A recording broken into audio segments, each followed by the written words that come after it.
예, 지난 시간에 PF 토지개발 사업 관련해서 사업부지 소유자가 토지를 매도할 경우에 주의할 점에 대해서 설명드렸습니다.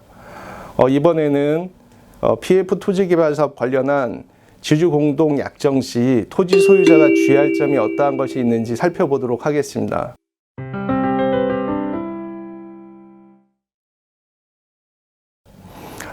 통상 PF 토지개발 사업은 개발업자가 사업부지를 물색해서 토지 소유자에게 지주공동사업약정이나 토지매매 계약을 제안하게 되는데요.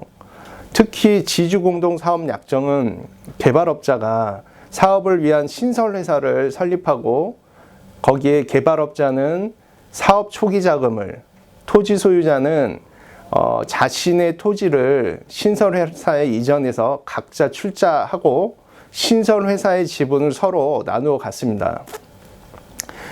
이후에 신설회사는 신탁사에 신탁등기를 한 후 금융기관으로부터 거액의 사업자금을 대출받아 건물을 짓고 분양을 하고 그리고 사업을 마무리 짓습니다. 지주공동사업약정 관련해서 토지 소유자가 과거에 저희 법인에 자문을 구했던 사례가 있었는데요. 이 부분에 관해서 좀 말씀드리도록 하겠습니다.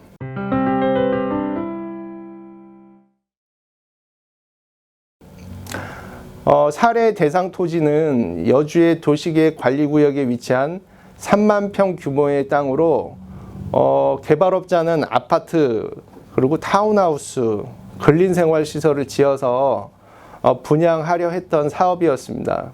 그런데 토지 소유자가 제안받은 지주공동사업약정상의 내용을 검토해 본 결과 여러 문제점들이 있어 지주공동사업약정이 아닌 토지매매 계약 형태로 계약을 하자라고 의견을 드려서 그렇게 전환된 사안입니다. 자문 당시 지주공동사업약정에서 문제가 되었던 내용은 토지 소유자가 출자하기로 한 토지의 평가액이 지나치게 과소했었습니다.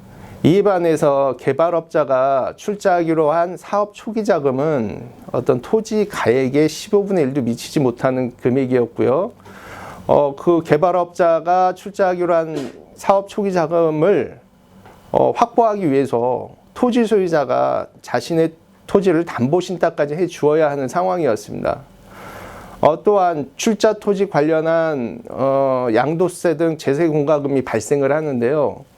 그 부담을 누가 할 것인지 부담 주체가 불명확하였고 개발업자에게 사업 전반적인 권한을 부여함과 동시에 개발업자의 모든 행위는 토지 소유자에게도 법적 효력이 있다는 포괄적인 규정까지 두고 있었습니다.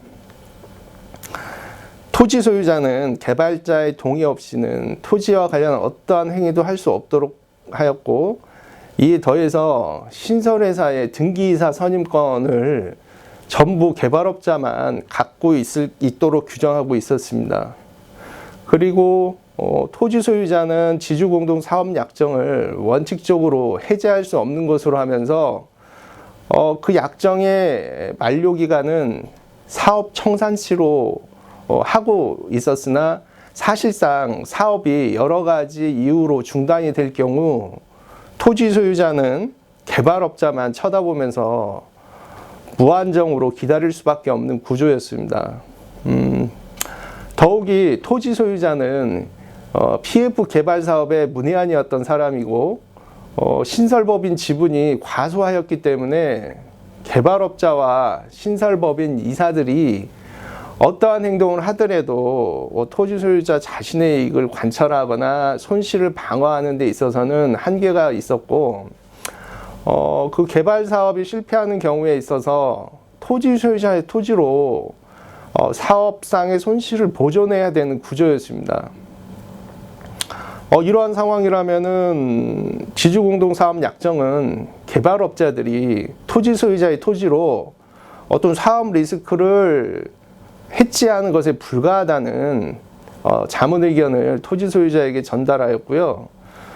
또한 그 지주공동사업약정이 아닌 토지매매 계약 형태를 그런 형태로 사업 리스크를 부담하지 않게끔 어떤 계약을 체결하자고 권했습니다. 결국 토지 소유자는 토지 매매 계약을 체결하는 자문을 저희 법인에 최종적으로 의뢰를 하였습니다. 이에 따라서 지주공동사업 약정 내용은 전면적으로 수정되게 되었고요.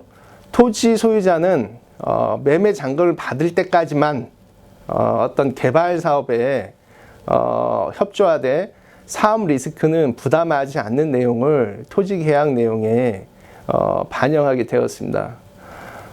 다음 시간에는 토지 매매 계약 내용이 구체적으로 어떻게 규정되고 진행되었는지 좀 살펴보도록 하겠습니다.